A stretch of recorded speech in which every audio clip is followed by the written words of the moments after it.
Eu sou Fernando Nogari, eu sou diretor de audiovisual. Acho que eu tô aqui para compartilhar um pouco da minha experiência, né? Como que eu cheguei até onde eu tô hoje. Desde pequeno eu tinha uma aptidão para inventar, para criar história e eu sabia que eu tinha vontade de fazer alguma coisa voltada para o meio criativo. Mas lá atrás, assim, trabalhar com cinema, trabalhar com audiovisual era uma coisa muito distante, era uma coisa assim, não conhecia ninguém que fazia isso. Tanto que eu lembro que eu acabei indo estudar artes visuais numa faculdade pública no Paraná, o TFPR, porque tinha um curso de design lá que tinha uma matéria de fotografia. E eu falei, acho que é alguma coisa que eu posso aprender que tá ligado ao que eu tenho vontade de fazer, assim, porque não existia curso, né? Meu primeiro emprego que eu tive, acho que quando eu tinha 15 anos, eu fui trabalhar numa produtora que fazia casamento. E foi lá que eu aprendi a editar, aprendi a usar o Premiere, assim. Tinha contato com a câmera, aprendi a montar, etc. Então foi um começo ali de um caminho que eu vi uma possibilidade de fazer o que eu faço. E eu acho que sempre foi isso, foi fazendo um pouco de tudo, assim. Eu sempre topei tudo, fui tentando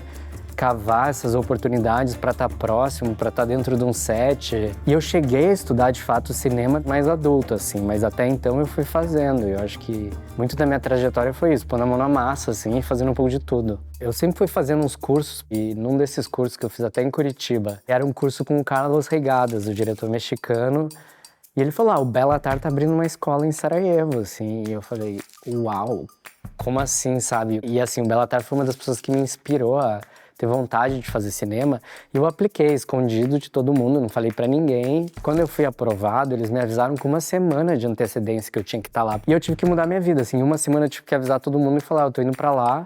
E eu fui, assim, porque era o que eu mais queria, assim, viver uma coisa que eu pudesse enriquecer também a minha bagagem como autor e de me conhecer mesmo, assim, né? Porque chega um momento que você fala, eu não sei o que eu tenho para compartilhar que seja meu. O que mais me marcou de Sarajevo também foi eu conseguir entender como que eu podia captar e fazer qualquer projeto audiovisual naquele lugar, assim, porque o contraste é tão grande para um brasileiro entrar naquele espaço sem que a gente exotize aquele lugar de alguma maneira, ou se a gente se aproprie das narrativas, a gente tem que construir uma autoria, né? E para mim lá era muito difícil, eu falava, cara, que dificuldade que eu tenho. E eu aprendi a documentar Sarajevo de uma maneira que fosse só observar com a menor intervenção possível. Foi uma maneira de eu me relacionar.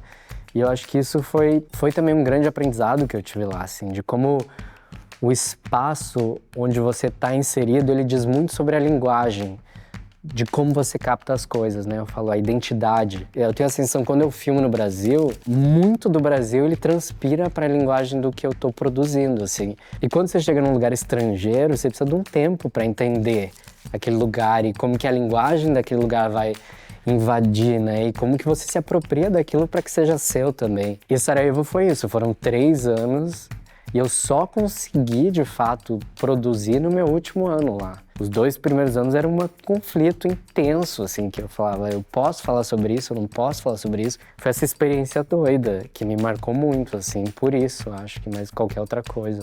Cara, eu trouxe essas câmeras porque eu queria trazer algumas coisas que têm uma relação afetiva com a minha trajetória, assim. E a fotografia, ela surgiu como uma maneira de calibrar esse meu olhar, assim, pro mundo mesmo e documentar ele de alguma maneira. Quando eu comecei, as câmeras, as filmadoras, elas ainda tinha um equipamento que não era... E eu descobri a fotografia analógica, que era essa coisa...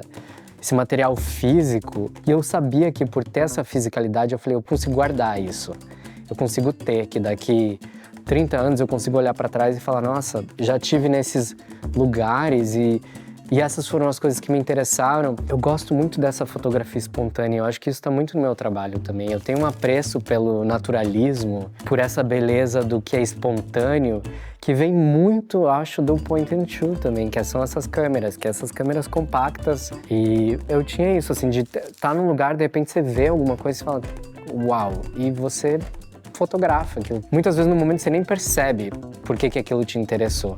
E você vai olhar em retrospecto e você fala, caramba, tinha uma beleza ali, eu tinha alguma coisa. E eu acho que a fotografia foi uma coisa que me inspirou e eu acho que muito do meu trabalho audiovisual tem disso hoje, assim. De aceitar ou tentar, de alguma maneira, emular e trazer essa vida, esse banal, esse acaso, esse espontâneo. Às vezes, muito desse cotidiano, seja fotografando, ouvindo música, etc., eu acho que de alguma maneira ele vai transbordar no teu trabalho, assim.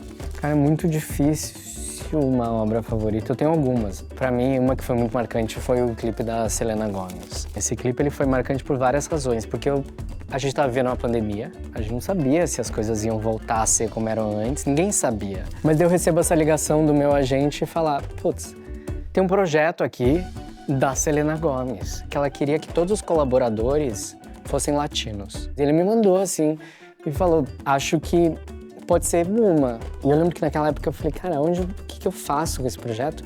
E eu queria muito ir pra praia. E eu conheci Redonda, eu fui fazer um workshop em Fortaleza e eu conheci Redonda e eu me apaixonei, assim. Falei, vou fazer uma história que acontece lá, assim. E fiz essa história, tal, coloquei umas imagens da praia e mandei. E ele me escreveu um dia depois e falou, cara, tipo, eles receberam muito bem. E parece que a Selena gostou. 3 dias depois eu tava num avião indo pra Redonda. A gente empregou todos os pescadores, os motoristas eram os motoristas de bug. Então teve uma paixão coletiva ali que pra mim foi muito especial. Não é nem pelo resultado, é pela experiência que foi muito especial, assim, de estar lá com as pessoas e dividir essa paixão por isso, assim. Que eu acho que muitas vezes a gente esquece, né? E sei lá, foi algo que resgatou, assim, deu um fôlego. Tanto que pra mim deu muito fôlego. Eu falei, cara, não, vamos lá, vai dar bom, sabe? Cara, o Brasil, assim, é inigualável nisso, assim. Eu acho que o Brasil tem uma paixão mesmo, assim, a gente é emocionado. O brasileiro, ele tem algo que é fantástico, que é a espontaneidade. E eu acho o cinema brasileiro, assim, um cinema de vanguarda. Tanto que, assim, muitas vezes ele não é tão comercial, porque é isso, ele é experimental, ele é ousado.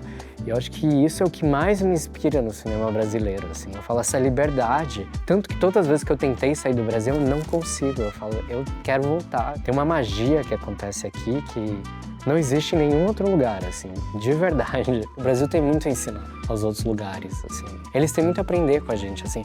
O difícil é a gente falar assim, não, sabe? Porque eu vejo isso, eu me moldo, né? Porque a gente tem essa coisa de... hoje em dia, eu aprendo não. Eu falo, vou ser quem eu sou, aqui e lá. E você vê que funciona, muitas pessoas ficam maravilhadas, assim, também. E eu acho que cada vez mais tem muita gente vindo pra cá, aprendendo com a gente, sabe? E tem que ter até cuidado. Eu falo, tem que ter cuidado porque tem muita gente que tá vindo aqui e fala, vou pegar isso pra mim. Eu falo, não, é nosso, sabe? E a gente precisa aprender também a valorizar isso como nosso, assim. Cara, traço autoral, eu acho que assim, pra você ter um trabalho autoral, são muitas camadas que você tem que ir abrindo. Nos meus momentos onde eu me expus, foi quando eu sinto que algo autoral ali que pertencia a mim, assim, da minha trajetória, ele se expressou. Eu acho que a sua vivência, ela é muito especial, assim, você conseguir olhar com carinho para suas dores também, para os seus traumas, você conseguir falar sobre eles, suas paixões, às vezes, assim, é só uma coisa que você é apaixonado por aquilo, você vê muita beleza naquilo e você quer compartilhar para que as pessoas também sintam o que você sente. Mas a gente acaba se moldando porque também existe muita expectativa no que a gente põe na rua. E eu vejo que eu faço isso comigo mesmo, né? Às vezes eu tô seguindo um caminho que eu falo, gente, mas eu nunca vi nada parecido com isso, E eu tento emular alguma coisa que eu já vi, alguma coisa que é um caminho mais seguro. E eu vejo que o caminho mais seguro, ele muitas vezes funciona, mas é aquela coisa que não tem a profundidade de quando você vai lá na ferida, sabe? E põe ela pra fora. E eu acho que quando você consegue ter a coragem pra expressar isso, é quando as pessoas de fato se relacionam. Porque elas falam, cara, eu também sinto isso. A maneira como você vai comunicar, tanto faz. Pode ser usando inteligência artificial, pode ser usando animação, pode ser pintando, pode ser fotografia. Eu acho que as ferramentas, elas estão aí para isso, assim, para expandir as possibilidades, para facilitar, para democratizar, né? Hoje em dia você consegue ter ferramentas que, assim, aumentam a tua produtividade criativa mesmo. Tem vezes que eu utilizo as ferramentas para me inspirar mesmo, de fato, assim, mas sem esquecer que elas não podem ser o ponto de partida, porque elas já vêm como uma coisa digerida. Como que eu trago alguma coisa que é autêntica e é única e que é minha? E se eu uso como base, né? Você usa ali como a argamassa, algo que já é digerido, é muito difícil que aquilo seja autêntico. Mas é difícil, eu diria que não é fácil, assim, eu sofro até hoje, assim. Mas eu aprendi também a me proteger um pouco para não sofrer tanto, assim, porque no começo era isso, posição fetal, chorando, minha carreira acabou, eu fiz a coisa mais feia que eu já fiz na minha vida, sabe? No final você fala, uau, e acaba sendo a coisa mais que as pessoas lembram, né, que as pessoas mais lembram, então acho que tem isso.